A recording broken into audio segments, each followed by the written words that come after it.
Yay!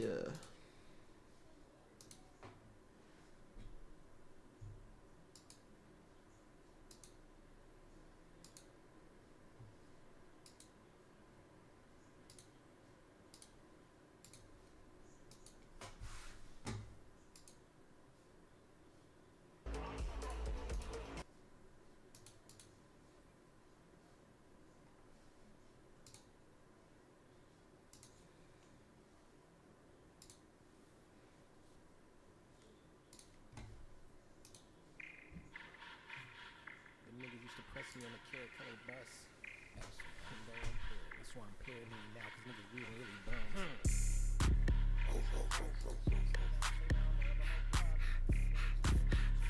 Okay. Hey now, say now, I'm all about them bands. Shit I'm on, bitch, you wouldn't understand. Hey now, say now, I'm all about my guap. AP Richie, not on my watch. Cause Brody said don't even press the issue. Yellow boogers in my earlobe, I need a tissue. Oh my God, I'm really that guy. Yeah, bitch, I'm outside. La Ferrari popping on a 40 with a 5. 1 ticket, 2 ticket, 3 ticket, 4 million. Put that little Maybach truck in the garage. Little bunny hop out. You see me at the pop out. Pandemonium screaming like they brought Pac out. Stop it with the chit chat. We airing out the kickback. This is not what I'm used to. I get my lick back. Hey now, say now, I'm all about Trying to be a rapper. I'm on, but you wouldn't understand it. I'm a suspect, baby. I don't play victim. I bought a nigga building just to evict him. What that Coachella paid like it was 8 figures. Why I don't fuck with them guys? Cause I hate niggas. Oh my God, I'm really that guy. I got my Chuck Taylors on, but they look like loafers. I ain't sitting with you niggas. Fuck, I look like Oprah. Rather put them in the ground. You niggas look like gophers. Open doors for my niggas, bitch. I look like chauffeur. With the ruler. Keep it sewer. Stack the Gouda, mind your business, eat the cooter. Oh my. Trying to. This is like. This is not what I'm used to. Oh.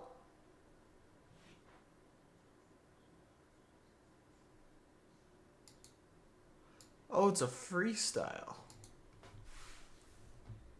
by Kenny.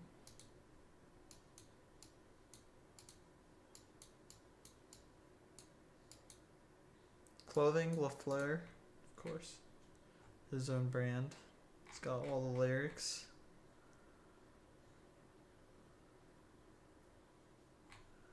Okay. Is this for his current album that just came out?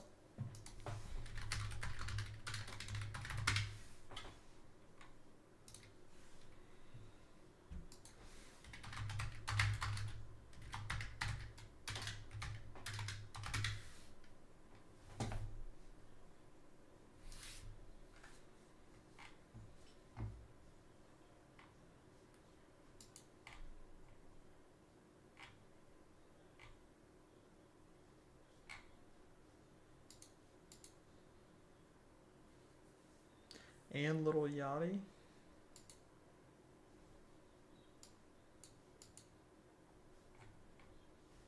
Does he have a video for the tour?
I'm really that.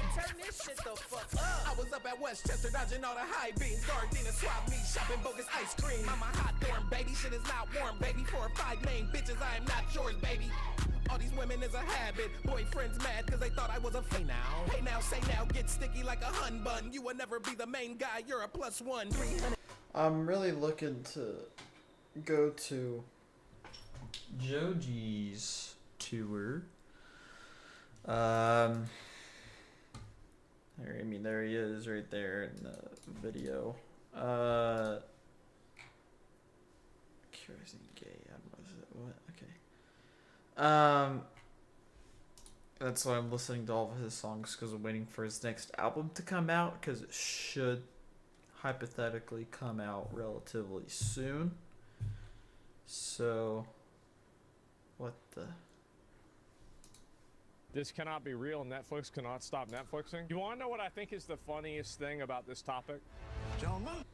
The funniest thing about this is the fact that this is apparently real, but people are so fatigued from forced DEI that they view an actual historical depiction of something that happened during, I think, World War II as being fake. Gentlemen, my wife and I have been talking about the problems we are having with the mail. This cannot be real. The Postal Battalion? It's not real. Nobody would make a show about this. This is our mission. And we will not fail. Oh my god, The it is real. 6888. Oh my God! Allow me to pose you a question, dear viewer. When you think of the heroes of the Second World War, what do you imagine in your mind? Could it be the first wave of British and American soldiers who went ashore? I know what people on Twitter would say if you say, imagine the heroes of World War II. I know what they would say. I'm so confused. I keep getting more viewers. It'll say 1, then it says 2, then it says 3, but I have 0 concurrent viewers. Maybe they have to start watching for like 3 or 4 minutes before they I got a good feeling about actually watch what they might say. Into a storm of fire and metal on the beaches of Normandy? Maybe the Soviet conscripts, starving and badly equipped? Yeah, the DEI is kind of dying right now. If you didn't already know, Walmart and DEI, they're stopping their DEI programs, as well as other companies. I think Target did as well.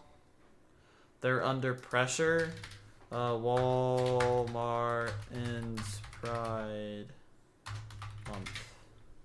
They're also going to remove LGBTQ merchandise, so they're gonna pull back how much they influence like Pride stuff. So yeah, $530.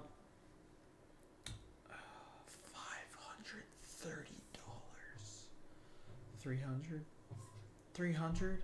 Oh, so it doesn't really matter. You might as well get down here if you're gonna spend 430. You might as well spend, you know, $100 more, $200 more to be up at the stage B. Is this at the football stadium? Chiefs football stadium? Looks like that. T-Mobile say yeah. That's it.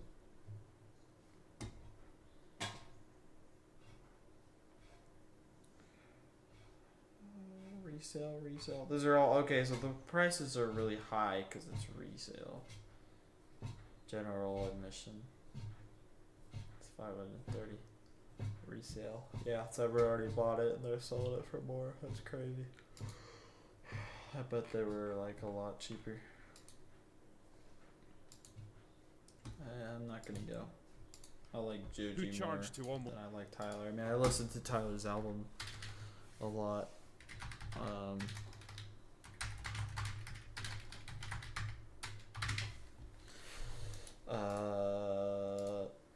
I really like Flower Boy.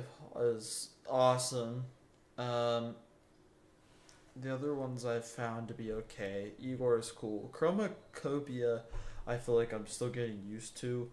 It's pretty new. Like, for example, I know Utopia. Not everyone really liked it initially, and now everyone is singing Fiend. And I would say I think My Eyes has gotten quite a bit more attention since then.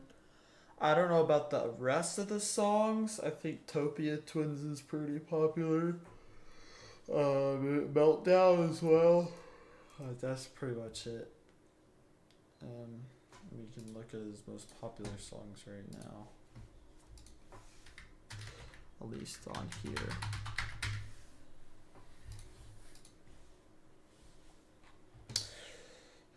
That's not even from the album. Not from the album Fiend. Yep, Meltdown. I said My Eyes. Yep, My Eyes. And then there's the other ones. Okay. So I was right. Oh, except for Topia Twins. I thought that was up there. Maybe that's not there. Yeah, no. Okay. What is this? It's just one song.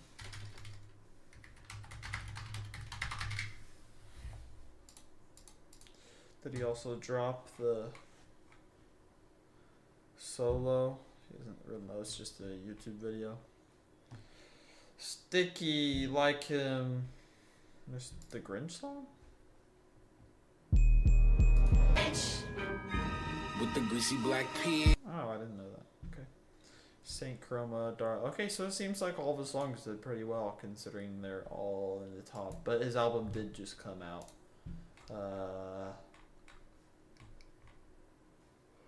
Late October. Okay.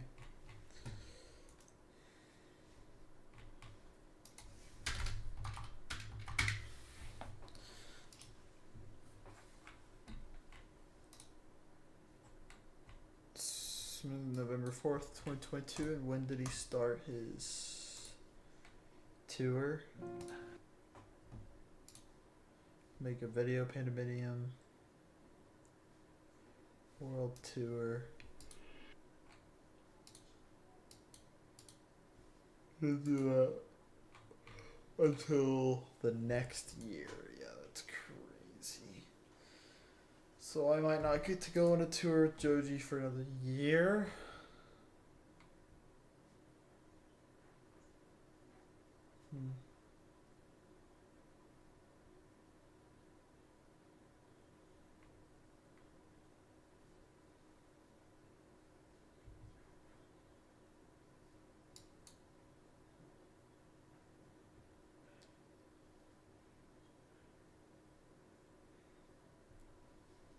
And of course, I think Glimpse of Us is still his #1 song. Number 2. I've never really understood Slow Dancing in the Dark. But what's funny is, Slow Dancing in the Dark, he talks about somebody else still having interest in someone else, like their ex, whenever you're with them. And so he's sad because he's not enough. And he can't compete. And in Glimpse of Us, it's he now is in that person's situation where he's with somebody, but he still thinks about someone else. And whenever he looks into the person he's currently with, he sees a glimpse of him and the other person that he used to be with. So, 2 different songs, 4 years apart, 2018, 2022, and yet they're the complete opposites, which I think are very interesting. So, most certain death yeah. across the frozen. I know why. Isn't it funny when studios?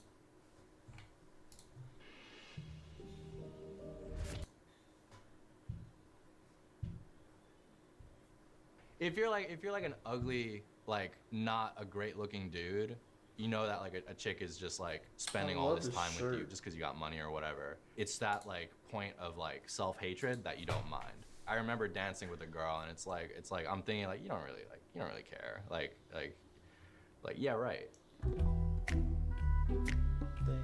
I feel like he's always depressed just looking at him in the eye bags. The club is super fun, but like the waiting in line and like just being treated like livestock, I don't know about that. I had just like come back from like a pointless night. I just made that the beat first. I go in and I play a bunch of piano and I'll just go through whatever I like and then I'll chop it up. And then I'm sampling myself, basically. I felt like the tempo of the song kind of represented the upbeatness of the club. Yeah, like it's fast paced and it's moving, but like I'm not really like in it the way everyone else is at this very moment. Just thinking about this song sounds like a bitch. No, not a bitch. This song sounds like a person that does not care about you. I'ma fuck on my life. I'ma fuck on my life. I got whatever this is. Heads up. We've detected video. Oh. We've detected video in your stream belonging to someone else. Your stream may be temporarily blocked if you plan to continue. I can't watch YouTube videos. That's dumb.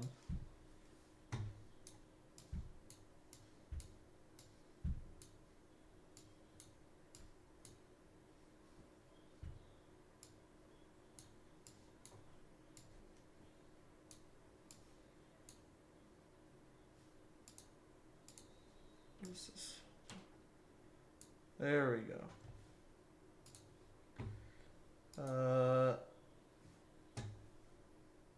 If I make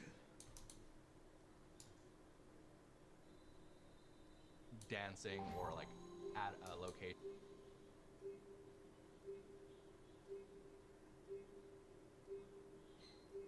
What is that?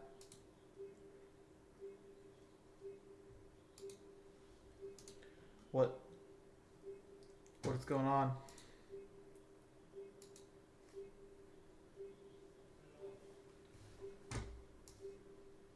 Oh.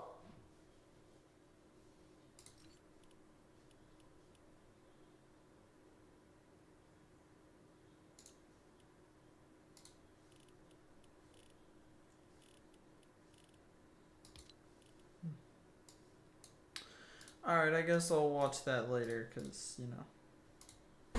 They're fine if I watch this, but then I get an alert whenever it's the other one. Tickets first day for that new stage.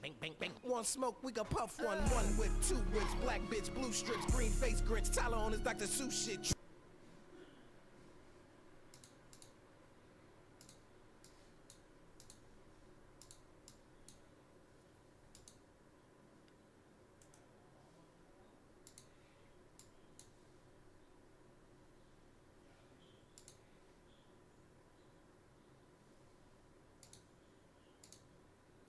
What's up, Mark?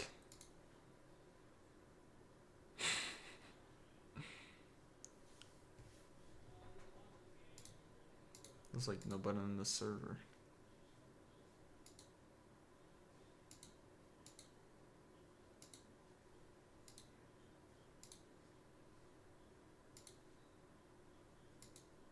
I did. I'm talking right now. Can you hear? No, I can't hear you.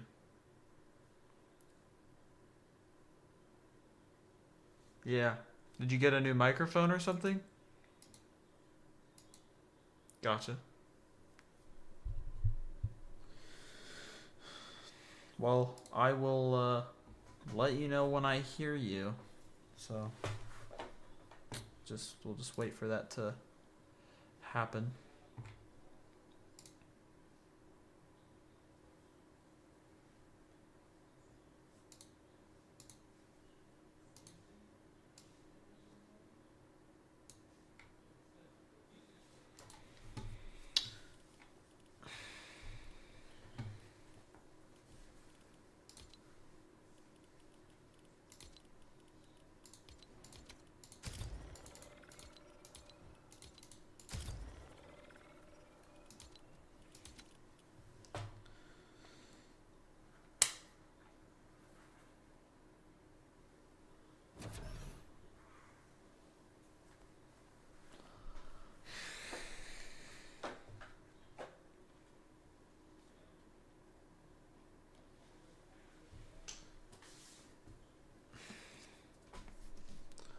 I'm streaming right now. No one's watching, but I got this book. It's called We Who Wrestle with God by Jordan. Oh, I hear you. I don't hear you anymore. I heard you say like 2 things. Oh, now I do hear you. Shit, I can't believe it fucking froze. Mm-hmm.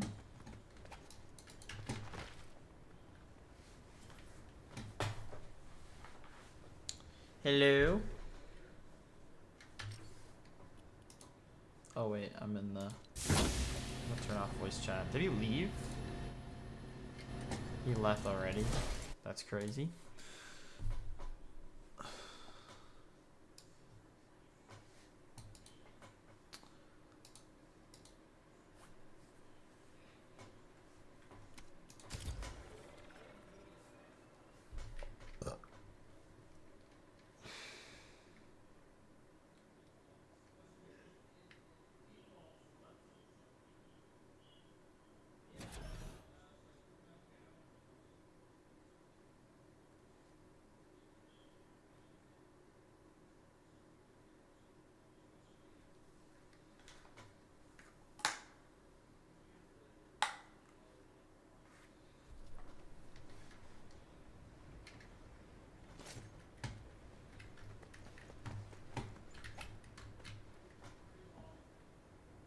Also got a new chair.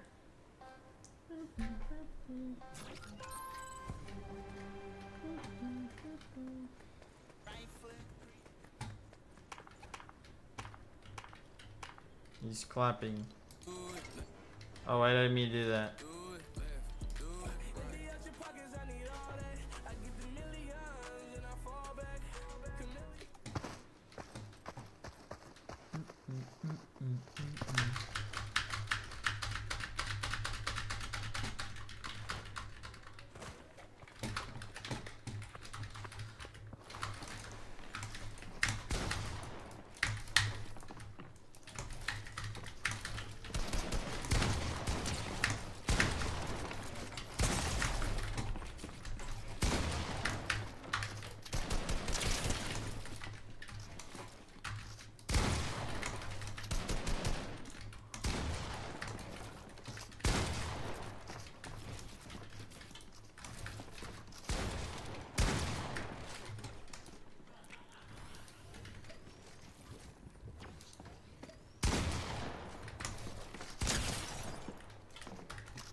Dang.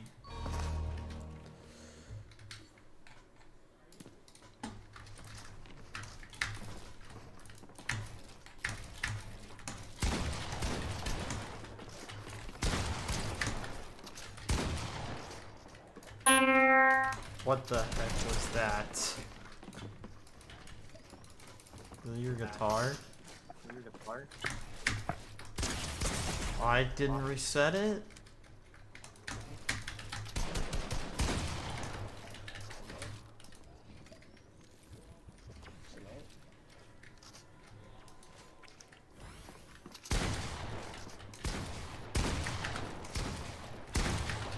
Toesies.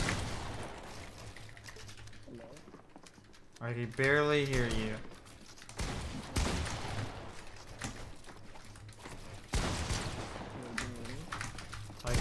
barely hear you.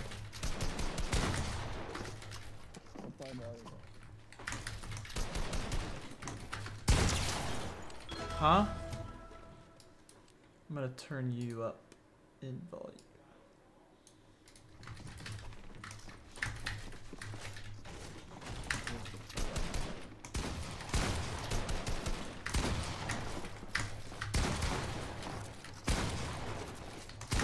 I can't edit for my life.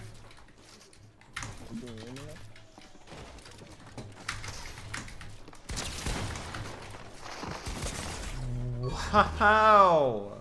Good job. You're really quiet. I just want you to know that.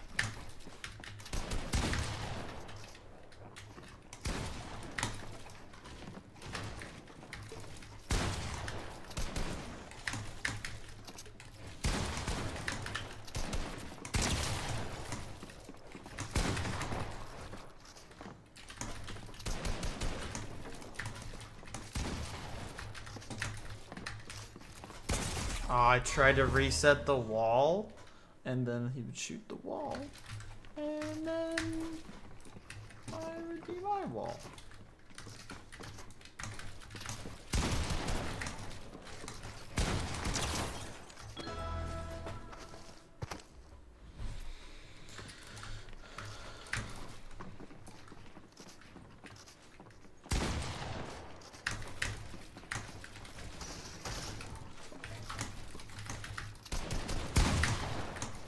Wow, honestly? Oh, I thought that was mine?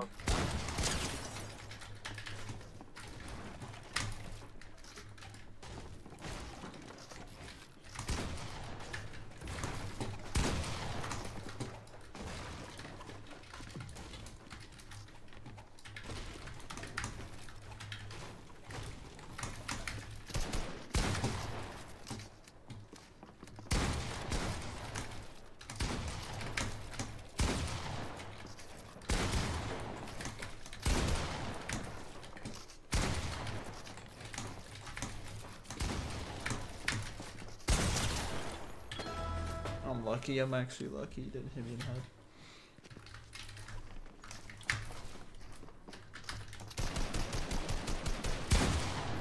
Wow.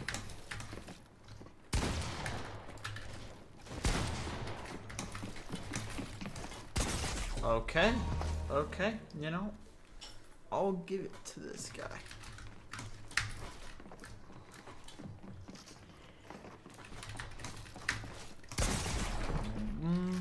Yeah, your right hand peek. Yeah. Good job, man. GG's, bro.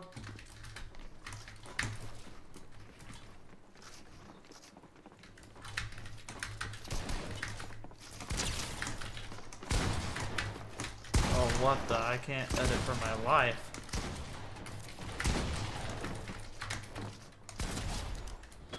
Jesus.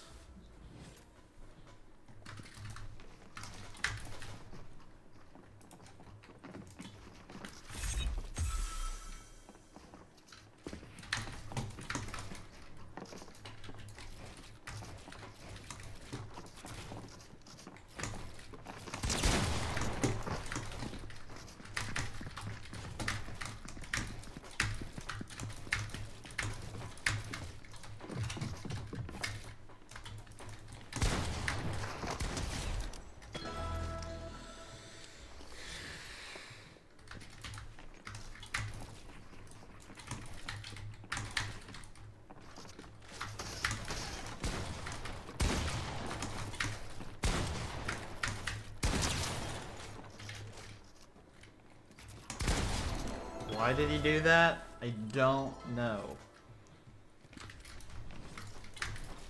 I really couldn't tell you.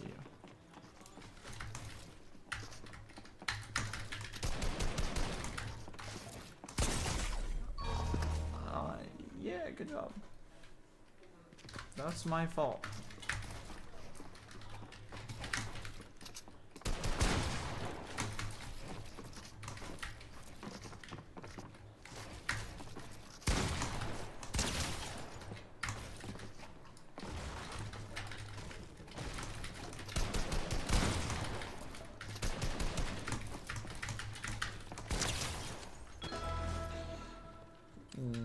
clipping software's not on.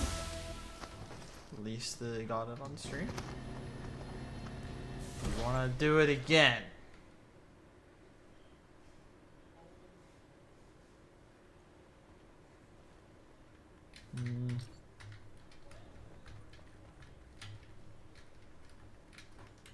I don't want to.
I think we play some of this and then I'll play maybe an actual match.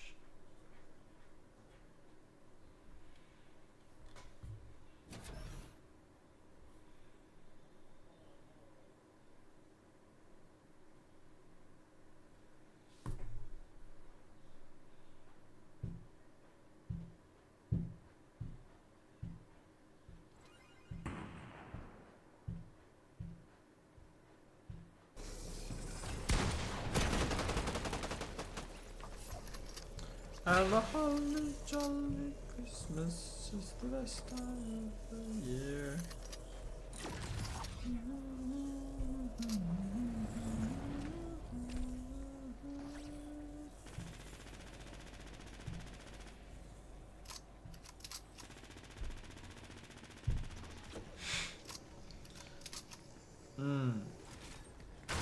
We're going from the year 2024 to the year 3024. Yeah. See if the 3's going up and the or the 2's going down and the 3's coming down.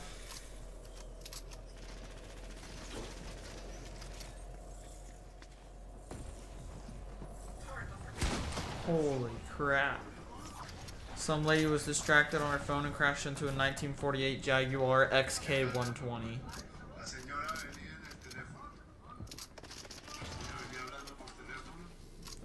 It's destroyed. So she's gonna pay like $1 million.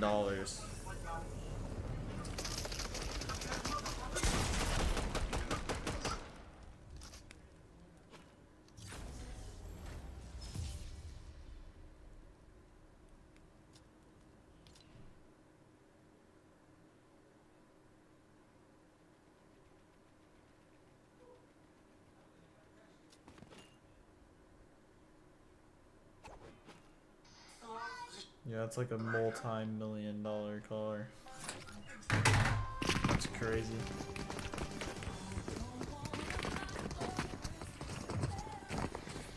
Yeah, that's a child. That's not an adult. Captain America backplane? Couldn't be.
they still alive?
No, I didn't mean to jump up like that. Dang it.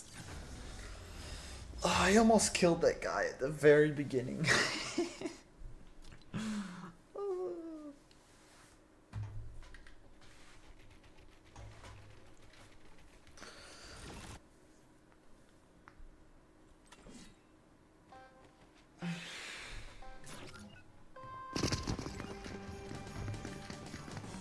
You know, I'm hungry.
I got food.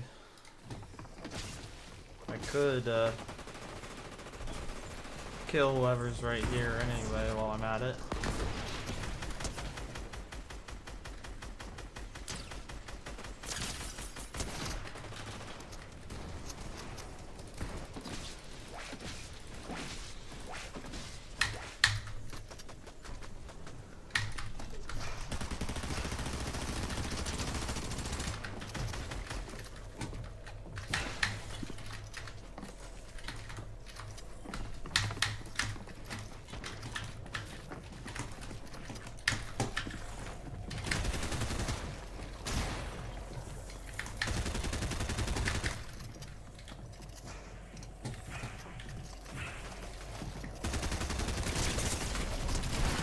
I'm dead.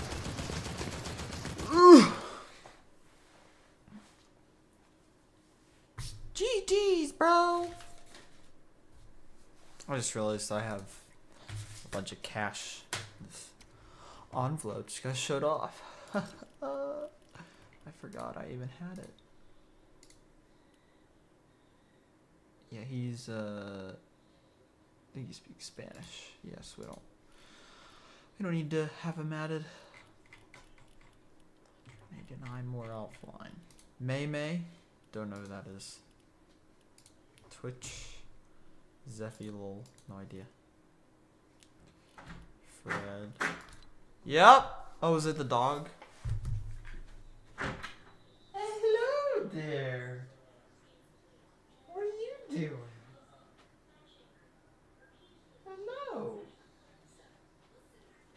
You wanna sit on my bed? Up there? No? Me too. I just opened it. It's not fair.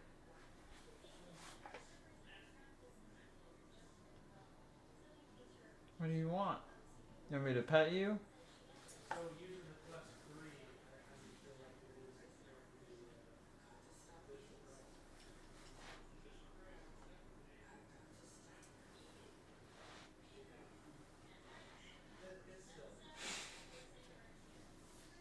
Gee. Okay. Bye.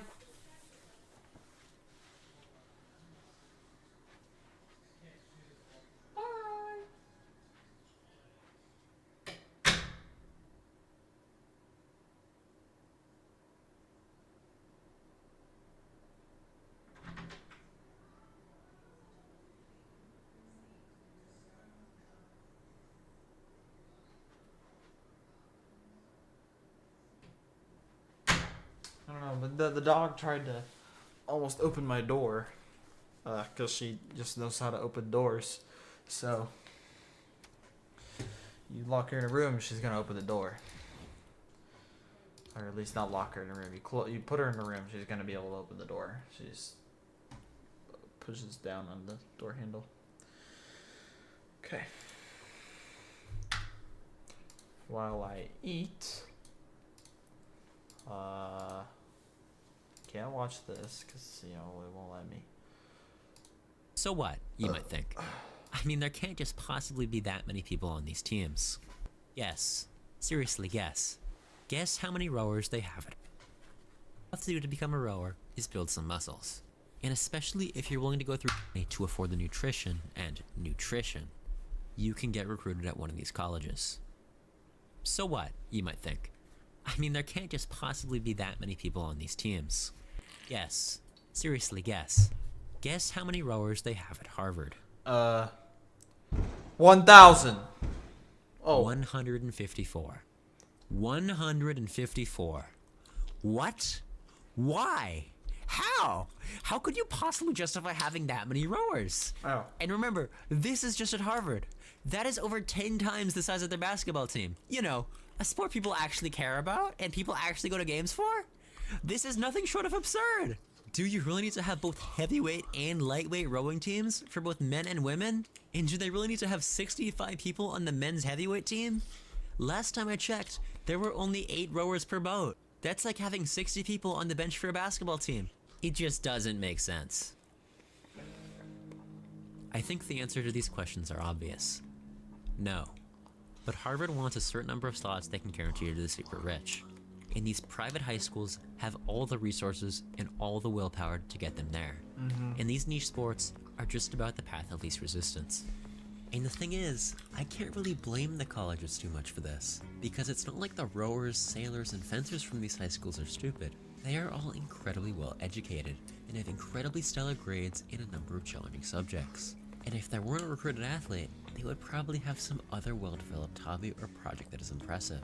Their applications must look pretty damn good. But again, they only look like that because they go to these high schools. A lot of high schools can't offer this many AP classes, and a lot more can't offer this many niche subjects. Seriously, you can come out of some of these high schools taking more CS classes than an actual CS majoring freshman at most colleges. Don't get me wrong, it's great that people are able to receive such a deep and amazing education, but they aren't all geniuses. They just look that way because their school has the time and resources to make them look like one. And oh boy, do these kids at these high schools have good grades? It's a little too many. Okay, I don't have a funny bit for this, but these schools are super grade inflated. Basically, everyone is getting A's, and teachers are wary of breaking from this mold, especially when anything less would ruin their chance at a good college.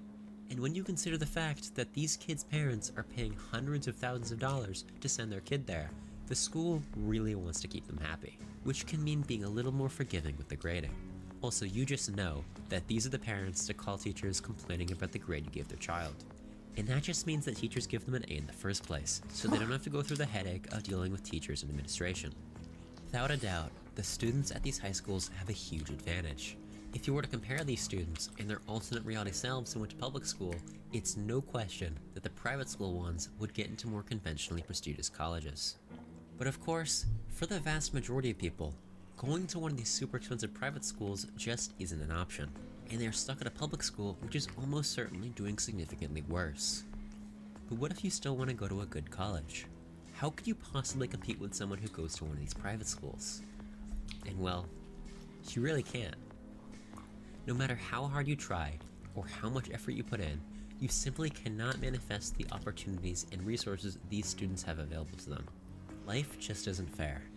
The bright side, though, is that there are far more slots at these colleges than there are good students at these top high schools. But that doesn't mean your odds are good. After all, these colleges have insane acceptance rates, and their admissions are hyper-competitive. If you really are willing to put in the time and effort, you can spend 4 years grinding the hardest courses, studying for standardized tests, and still finding time to do 4 fun extracurriculars, which really aren't that fun, all just to roll the dice that one accepts you. And chances are, you'll probably still fail. The system just isn't meant for people like us. So why play their game? Seriously, is it even worth it to try? Building up the stats and resume will easily take thousands of hours over years. Does what you end up getting out of all of that, the potential to get into one of these elite colleges, really balance it out? Is the proverbial risk of rejection and wasting of years of your life worth the reward of a chance at one of these colleges? No.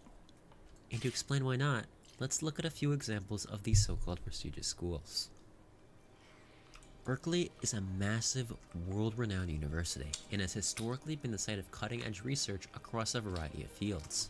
Some of its highlights include invention of CRISPR gene editing, the first flu vaccine, discovery of 16 elements, one of which bears its name, and who could forget the Manhattan Project.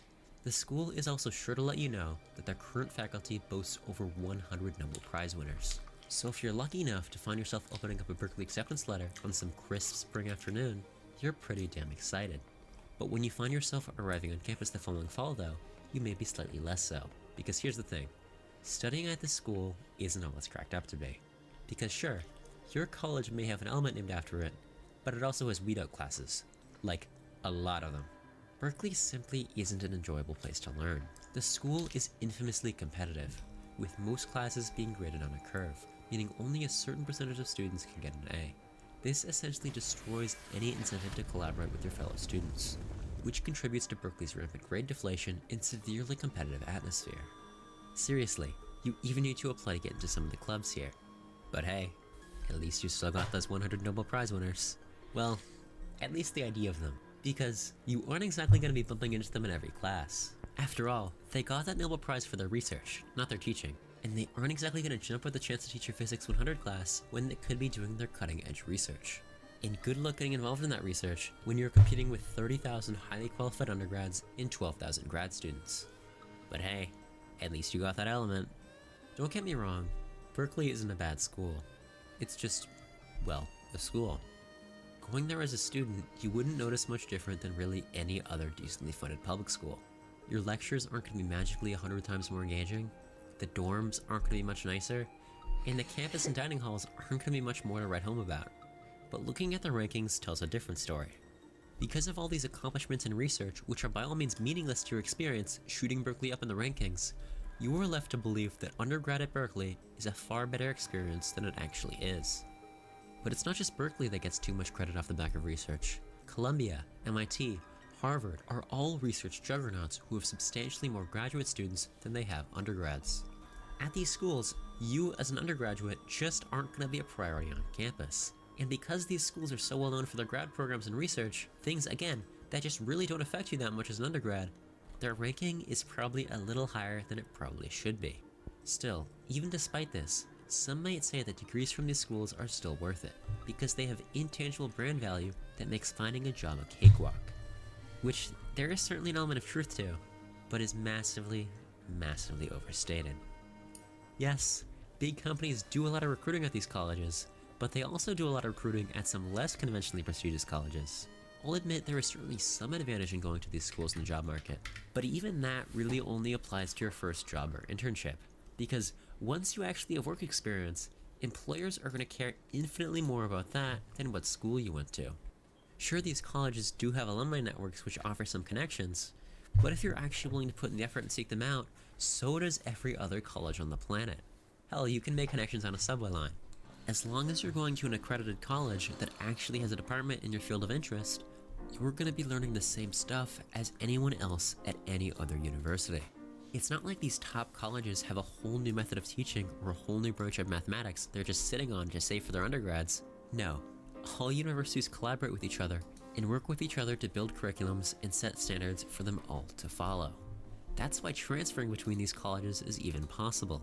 Although their classes have different names, you are fundamentally learning the same content in basically the same order. You are literally reading the same books, doing the same problem sets, reading the same readings, and taking tests from the same question banks. Except, this school costs $50,000 a year more because it's prestigious. And just because this one is, according to the all-knowing deity that is US News & World Report, the 25th best college in the country, and this one's the 77th, about 99% of people, when given the choice between the two, will choose the former. Even though, for a big portion of those people, Stony Brook would be a better fit for them, even ignoring cost. The grip that rankings has in the college admissions process is insane. I hate to break it to you, but the difference in quality between a top 30 ranked school and a top 80 ranked school is basically nothing. Still though, students and parents alike continue to obsess over these rankings, and schools have caught on. They know that climbing the rankings will mean more attention, more applicants, better students, and most importantly, more money. And one of the schools who caught on to this the fastest was Northeastern, which 30 years ago was a commuter school, but has risen to become literally one of the most selective schools in the country through decades of carefully playing with numbers and making it as easy to apply as possible by removing additional supplemental essays and SAT requirements. This strategy for Northeastern has been incredibly successful. In following their ascension up the rankings, they have had little shortage of money and have garnered significantly more attention from applicants. But the school really hasn't changed that much in the past few years. The only thing of note which has really changed is, well, the ranking. And that alone has driven tens of thousands of more applicants each year. And that's stupid. The school hasn't gotten loads better over the past 10 years. In fact, it's probably gotten worse, as the school has become noticeably overcrowded. But still, the ranking says otherwise. Have Rutgers and Lehigh really gotten significantly worse? And have BU and Brigham Young really gotten substantially better over the past 15 years? Obviously not. These colleges are literally centuries old, and have centuries of history and systems that make the sort of changes necessary to make this sort of jump basically impossible. After all, if you've been doing something one way for 2 centuries, you aren't exactly going to stop now, are you? But still, the rankings changed. But why? We've already established that its quality hadn't changed.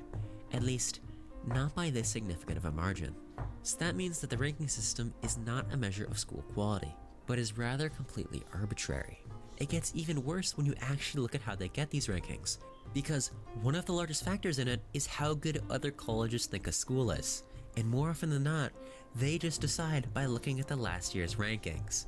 It's ridiculous. Yet every year, you still see people speculating, discussing, and obsessing over the new USNWR rankings, as if the quality of an institution can seriously change in just 1 year. People even add or drop schools from their applications based off the rankings. It's ridiculous. But to some extent, I can't really blame high schoolers or just people in general for caring so much about this stupid number. Because I mean, what else are they supposed to do? We put a lot of pressure on kids to do well in school, to study hard, and eventually to make it to college. People want their children to be more successful and live better lives than they did. And for a lot of parents, that means having them go to college. But as a child, having this final destination placed upon you at such a young age can be, well, horrifying. And when you're constantly told that where you go to school decides your future, and you're constantly bombarded with the notion of these colleges and what they would mean, it's hard not to care anymore. These colleges are glamorized and adored to the point of fetish. It's hard not to imagine yourself walking those halls. And I mean, if being a student's your job, why not be good at it? It's hard not to fall down that rabbit hole, at least in my own experience. I've always been a very goal-oriented person, and for as long as I can remember, I was told by my teachers, parents, and society at large that there was no project greater or more significant than getting into a good college. These schools are romanticized so much in our media, to the point where having their name attached to you is as coveted as a fancy car or a designer bag. Just the brand name diploma will stick with you long after you graduate, infiltrating even the most irrelevant conversation. And so I, like so many before me, fell into the rabbit hole. And as early as middle school, I started thinking about where I was getting in and how. By my freshman year, I had abandoned all my hobbies to make more time to further obsess over grades. By my sophomore year, I had joined nearly a dozen activities and clubs for the sake of college admissions. By my junior year, I removed the last obstacle between me and the college of my dreams. My friends. I made the decision to purposefully isolate myself, slowly pulling away from friend groups, all so I could sit alone at lunch, free of distractions, just to study. By senior year, I had taken every single publicly released SAT practice test in existence, as well as a few others which had been leaked online. Although weighed down by a couple B's here and there in the humanities, my GPA is great, and I spent the past 9 months concocting, revising, and reworking over a dozen different essays for the 15 colleges I was applying to. And then, when the day came, I was done. I submitted my applications, and I didn't know what to do. I was totally lost. I had spent what felt like the entirety of my life working towards this moment, and it was over. I had fulfilled my purpose. So what now? I legitimately didn't know. For weeks, it felt like I did nothing but sit in bed and watch time pass around me. And then, when the results finally came back, I was predictably crushed. I was accepted by only my safeties. I couldn't help but think that if I had done nothing at all, and I just spent the past 6 years coasting, I probably could have achieved the same result. And I couldn't help but feel like a failure. When you're used to getting affirmations from the world that you matter and that you really are worthy, it's hard when all of that is suddenly stripped away. But even if you did get in, things might not be much better. After all, you can't be the kid who worries unhealthily about grades when so is literally anyone else who got in. If you think that going to one of these schools will somehow magically give you happiness, meaning, or purpose, you're wrong. That you can only find within yourself, and no college acceptance is going to change that. So don't let these schools define your life. In fact, Don't let anyone, be it a friend, a stranger, or an institution, decide how you feel about yourself. Because at the end of the day, these schools really aren't that special. Seriously though, they really aren't. Even for those these colleges are supposed to help the most, those coming from poor families are significantly more likely to end up rich at many other less prestigious colleges. And yet, society still tells us what schools are good and what schools aren't so good. And this pressure can have very real consequences for students. So can we, as a society, just agree to chill out? Stop romanticizing these schools. Stop pressuring kids to get into them. Stop telling them that whether they get in or not will make or break their life. These schools aren't magic. They can't read your soul or mind or future. And there are plenty of Ivy League rejects that go on to lead incredibly successful lives. And sure, while these schools may have insanely impressive alumni lists, they may have even more impressive rejection lists. Because ultimately, these schools don't make people successful. What does is the drive and ambition that leads people to even apply. And that, no one can ever take away from you.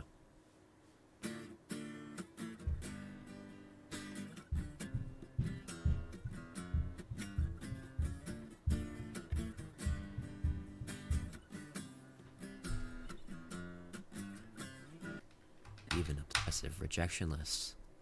Incredibly successful lives. And sure, while these schools may have insanely impressive alumni lists, they may have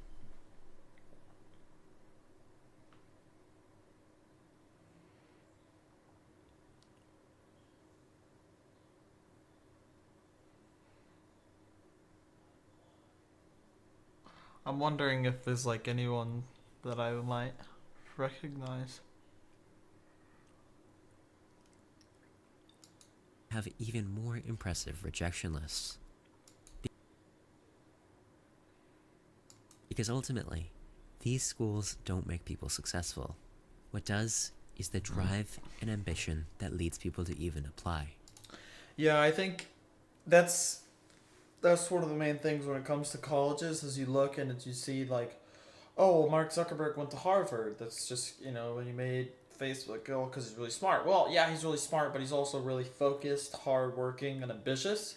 And so because of all of those things combined, he happened to get into Harvard because that's what it takes to get into Harvard. And so there's lots of other people that are there that are ambitious, hardworking, and intelligent. And whenever you're there, or people, since you go there, then that means you have those attributes, which means you'll probably carry them on throughout the rest of your life and do great things, which is why basically if you go to any college, that takes a lot of work to get to. Usually the people that go there are going to all just generally be a hardworking person. But not everyone has to go to a good college to be a hardworking person. And that, yeah, no one can ever take away from you.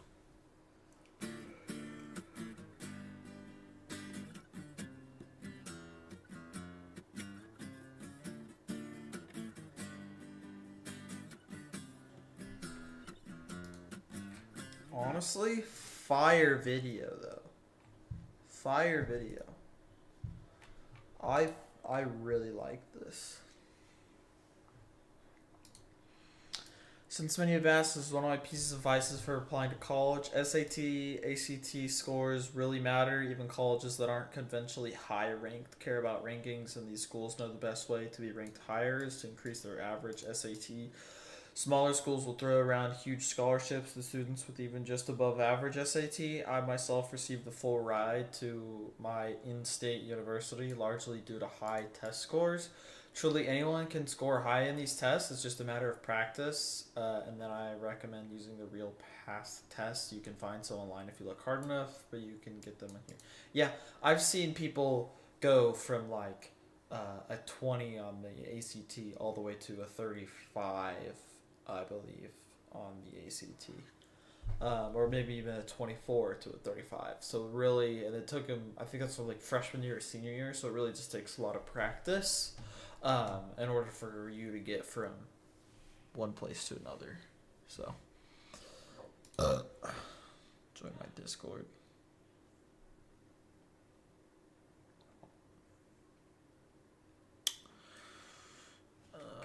I don't know.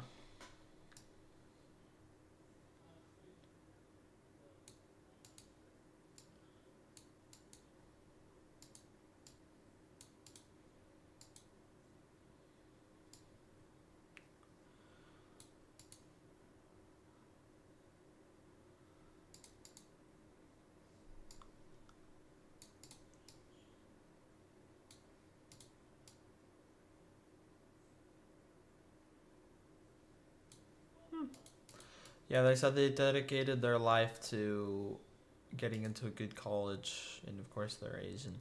I would assume this dude is Asian too, the dude that made the video. I could just tell. Impact of 9/11.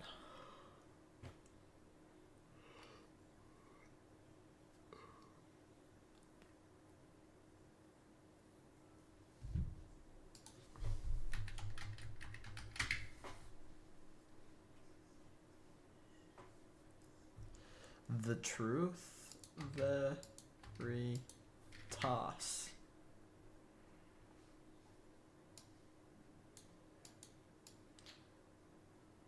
Veritas. Truth.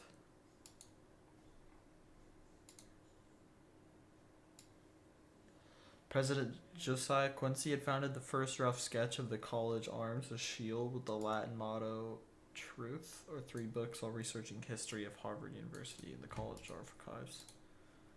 Harvard Shield.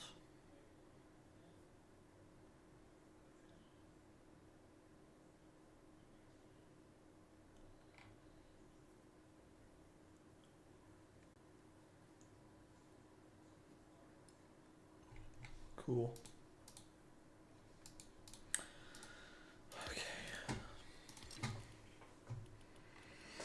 There's another game I want to play, but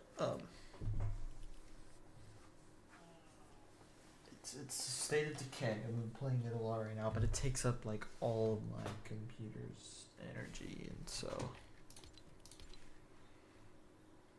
yeah. I wonder how well that would run.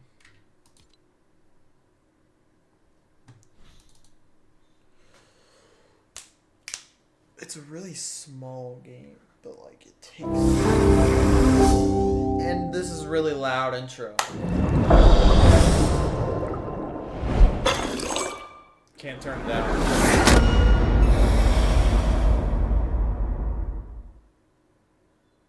You just gotta get ear raped every single time. There's nothing you can do.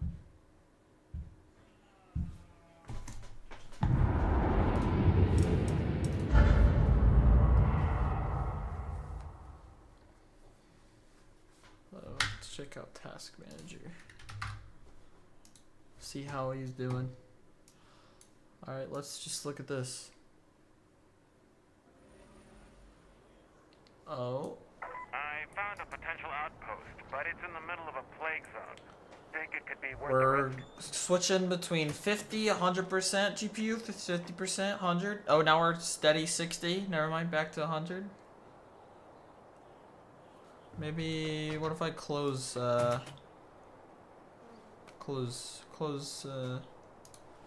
Discord. I'll close this,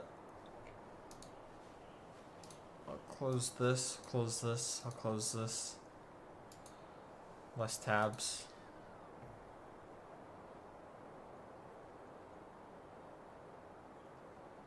That's fine.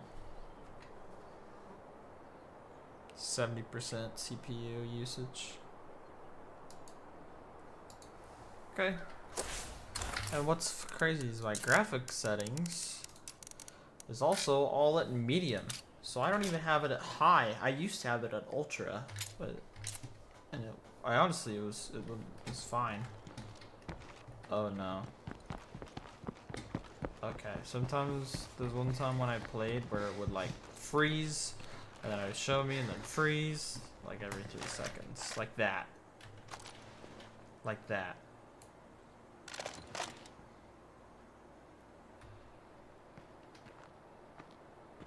I think it's because it can't handle it. While I'm streaming.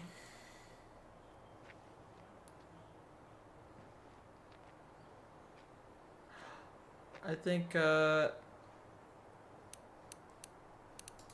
if I just lower it to low? It's all on low. Oh, it looks so bad. Oh, it's so bad.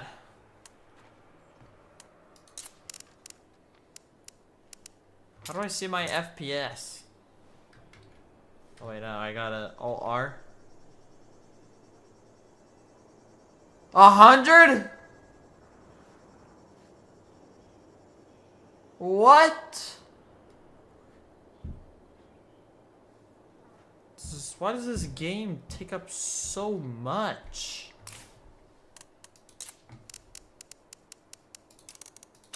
Medium. 50? And now it's like freezing. That's crazy. Okay. I think I'm just gonna end this stream and then start up later because I don't want to not play this game. So, yep. Bye!